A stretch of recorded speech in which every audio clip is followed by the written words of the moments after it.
बिहार विधानसभा चुनाव की तैयारियां जोरों पर हैं। वोटरों को साधने के लिए तरह तरह के वादे किए जा रहे हैं। इस बीच बिहार सरकार ने बड़ा ऐलान किया है। सीएम नीतीश कुमार ने सामाजिक सुरक्षा पेंशन योजना के तहत विधवा महिलाओं, वृद्धजनों और दिव्यांगजनों को अब हर महीने 400 रुपए की जगह 1100 रुपए पेंशन देने की बात कही है। सभी लाभार्थियों को जुलाई महीने से पेंशन बढ़ी हुई दर पर मिलेगी। बिहार विधानसभा चुनाव से पहले राज्य में पोस्टर वॉर जारी है। इस बीच पूरे पटना में एक पोस्टर लगाया गया है जिसमें भैंस के ऊपर आरजेडी सुप्रीमो लालू प्रसाद यादव और बिहार के नेता प्रतिपक्ष तेजस्वी यादव का कार्टून बनाया गया है। हाथों में लालटेन लिए तेजस्वी यादव भैंस पर आगे बढ़ रहे हैं, तो वहीं लालू प्रसाद यादव विक्ट्री का साइन दिखाते हुए नजर आ रहे हैं। इस पोस्टर पर लिखा गया है, मेरा बाप चारा चोर है, मुझे वोट दो। ऐसे में इस पोस्टर को लेकर सियासत गर्मा गई है।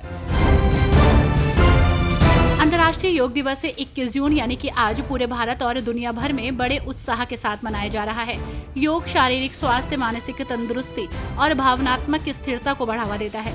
इसी कड़ी में जयपुर में अंतर्राष्ट्रीय योग दिवस पर कार्यक्रम आयोजित किया गया। कार्यक्रम में राजस्थान की उप मुख्यमंत्री दिया कुमारी शामिल हुई और इस दौरान उन्होंने योग किया। अंतर्राष्ट्रीय योग दिवस पर महाराष्ट्र के मुख्यमंत्री देवेंद्र फडणवीस ने 21 जून को बताया कि पुणे विद्यापीठ के 700 संस्थाओं में योग किया गया। उन्होंने ये भी कहा कि प्रधानमंत्री मोदी के प्रयासों से योग को दुनिया भर के सभी देशों ने अपनाया है। हमें खुशी है कि आज अंतर्राष्ट्रीय योग दिवस पर सावित्रीबाई फुले पुणे विश्वविद्यालय के परिसर में एक अद्भुत कार्यक्रम आयोजित किया गया। महाराष्ट्र में वारी की एक प्राचीन परंपरा है, जहाँ लाखों वारकरी भगवान विट्ठल के दर्शन के लिए पैदल जाते हैं। अंतर्राष्ट्रीय योग दिवस के मौके पर हरियाणा के सीएम नायब सिंह सैनी ने बड़ा ऐलान किया है। आपको बता दें कि उन्होंने हरियाणा के लिए 9 बड़ी घोषणाएं कर दी हैं।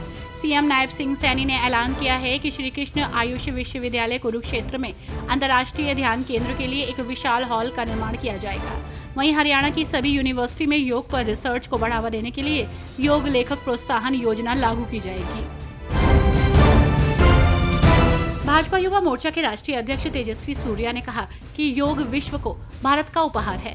आज हमें बेंगलुरु दक्षिण में 2000 से अधिक योग साधकों के साथ अंतर्राष्ट्रीय योग दिवस मनाने का अवसर मिला। बेंगलुरु में वाणिज्य दूतावास वाले कई देशों के महावाणिज्य दूतों ने हमारे साथ भाग लिया। योग विश्व को भारत का उपहार है। योग का ज्ञान और आकर्षण सार्वभौमिक और कालातीत दोनों है। ईरान और इजराइल के बीच तनाव कम होने का नाम नहीं ले रहा, तो वहीं ईरान के सुप्रीम लीडर आयतुल्लाह खामेनेई ने सरेंडर करने से मना कर दिया है। इस बीच खामेनेई के कुछ पुराने पोस्ट वायरल हो रहे हैं, जिसमें उन्होंने महिलाओं के बारे में बात की है। साथ ही उन्होंने भारत के पूर्व पीएम जवाहरलाल नेहरू की किताब का भी जिक्र किया है। पीएम नरेंद्र मोदी पर कांग्रेस पार्टी लगातार हमलावर है। इस बीच कांग्रेस सांसद सुखजिंदर सिंह रंधावा ने प्रधानमंत्री नरेंद्र मोदी पर तीखा हमला बोलते हुए कहा कि उन्हें बार बार ये कहने की बजाय कि कांग्रेस ने 70 साल में क्या किया, ये सोचना चाहिए कि उन्होंने खुद अपने कार्यकाल में क्या किया। रंधावा ने कहा कि प्रधानमंत्री के पद पर बैठने के बाद भी नरेंद्र मोदी ऐसी बातें करके जिम्मेदारी से बच नहीं सकते। हिमाचल प्रदेश कांग्रेस कमेटी को जल्द ही नया अध्यक्ष मिलेगा। कांग्रेस प्रदेश मामलों की प्रभारी रजनी पाटिल ने अपनी रिपोर्ट पार्टी शीर्ष नेतृत्व को सौंप दी है। कांग्रेस के वरिष्ठ नेता राहुल गांधी अंतिम निर्णय लेंगे। अभी तक सामने आई खबरों के मुताबिक रजनी पाटिल को इसका जिम्मा सौंपा गया है।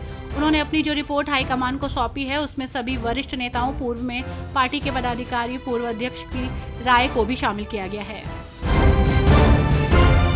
मुख्यमंत्री हेमंत सोरेन ने झारखंड में भारी बारिश से उत्पन्न हालात को देखते हुए सभी जिलों के उपायुक्तों के साथ वीडियो कॉन्फ्रेंसिंग की। उन्होंने जल जमाव की समस्या से निपटने, इंफ्रास्ट्रक्चर के नुकसान की रिपोर्ट भेजने, कंट्रोल रूम सक्रिय रखने और सर्पदंश जैसी मौसमी बीमारियों के लिए दवाओं की उपलब्धता सुनिश्चित करने के निर्देश दिए।